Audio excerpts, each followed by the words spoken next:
కానీ ఇక్కడ ఉన్నటువంటి గ్రామాలంతా వ్యతిరేకిస్తున్నాము. ఎందుకంటే తారానగర్ పొల్యూషన్ అంతా కూడా శివంపేట మండలానికి అటు నర్సాపూర్ రాయరాజ్ చెరువు దాని కింద దాదాపు 1000 ఎకరాలు పండుతాయి. ఆ గ్రామానికి సంబంధించి మొత్తం పొల్యూషన్ వస్తుంది.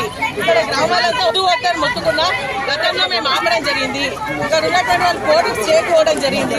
కోర్టుకు స్టేకి వెళ్తే ఈ రోజు కోర్టు కూడా స్టేటస్ కో మెయింటైన్ చేయమని చెప్పేసి ఇచ్చిన ఆ స్టేటస్ కో పట్టించుకోకుండా ఈ రోజు పోలీస్ జులంతో పోలీస్ రాజ్యంగా ప్రజాపాలన రాజ్యం కాదు ఇది పోలీస్ రాజ్యం.